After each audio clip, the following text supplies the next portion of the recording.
Welcome to Lesson 2 of Module 3. I hope that you enjoyed last week's session and meditation. I would like to take you into some techniques which will build upon the daily meditations and journaling. I'll introduce some simple but powerful tools for focusing your intention to bring awareness as you move through your day and help you create the life that you desire. I'm going to teach you some new tools for managing your practiced thoughts and emotions in order to establish new set points. In the last lesson, you started on this journey with setting intentions, and we're going to take this further. You may have experienced what may seem like a setback as you notice the gap between your intentions and how reality played out. But don't worry, that's completely normal.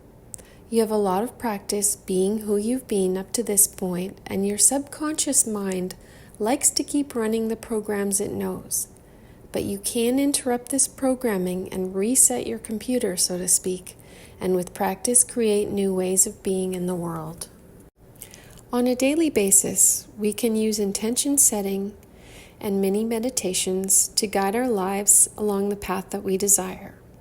However, there are times when we get into negative spirals and need an emergency toolkit to refocus. We're going to look at a couple of these here. They include moving up the emotional scale and a tapping exercise used in conjunction with affirmations. The process of experiencing continuous well-being is very simple. Notice negative spirals, then clarify your desired outcome, and act in a way that is consistent with your intention.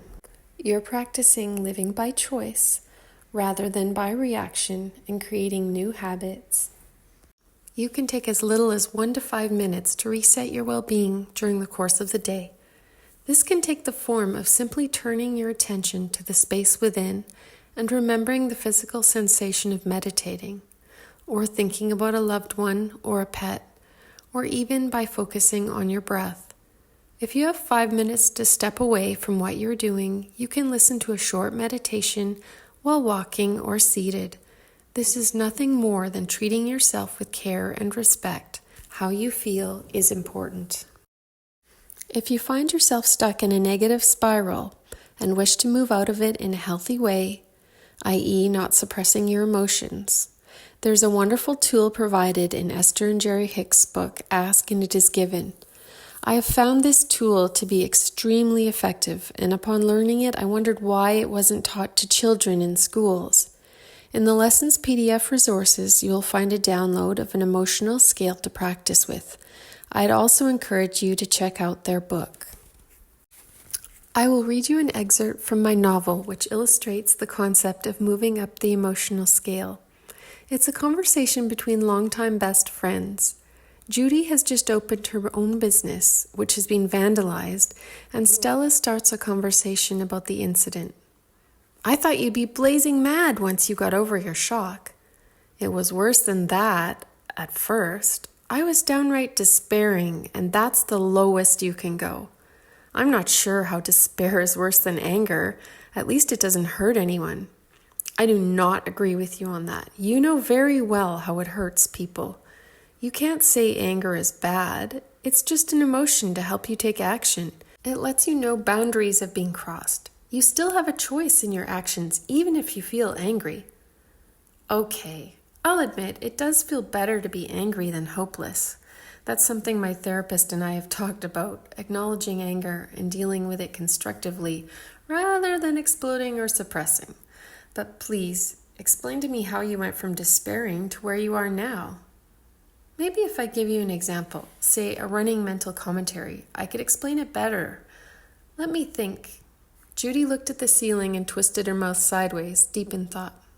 So, I begin saying to myself, this is scary shit. I've invested everything and am truly helpless to the whims of any mishap or violent person.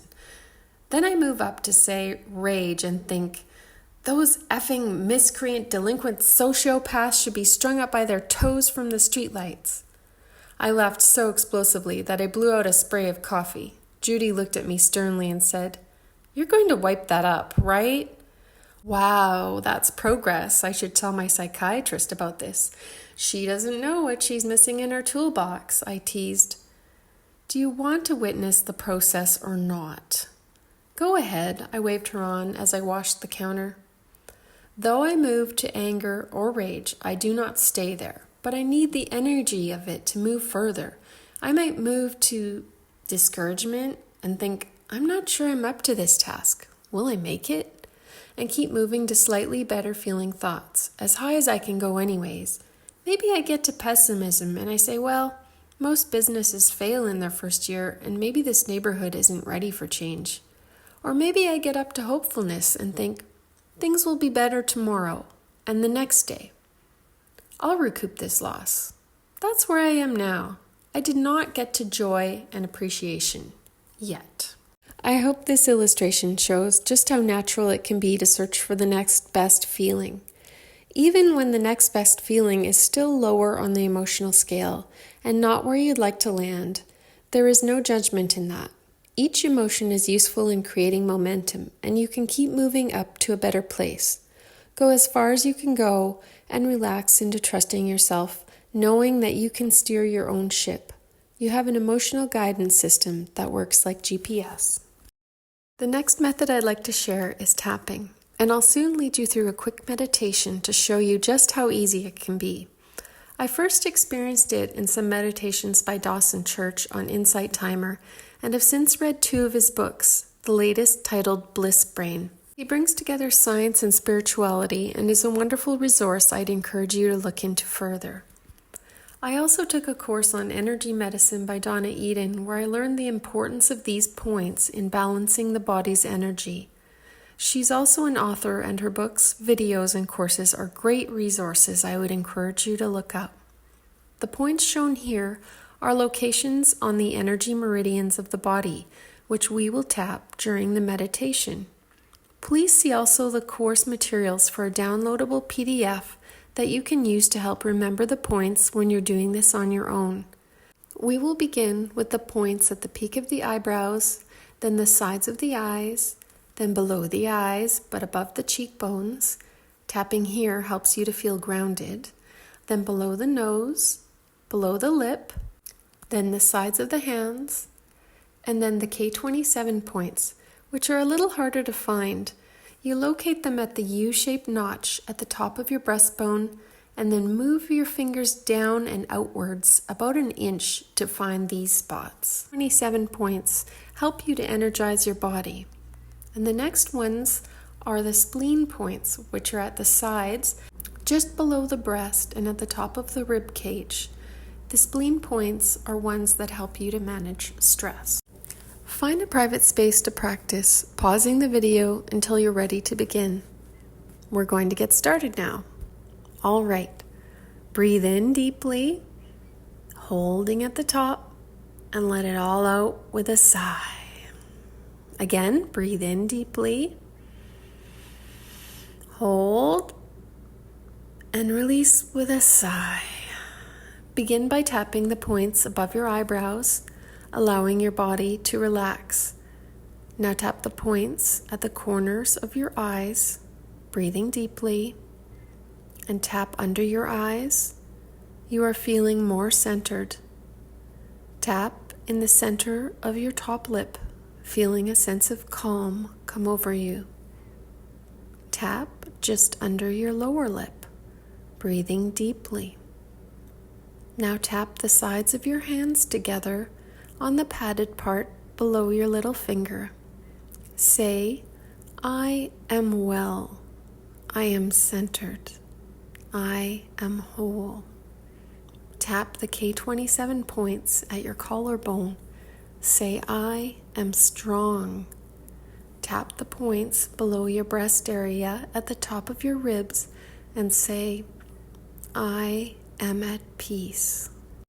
Let's repeat the cycle, starting again, tapping above your eyes, and state what you would like to feel right now.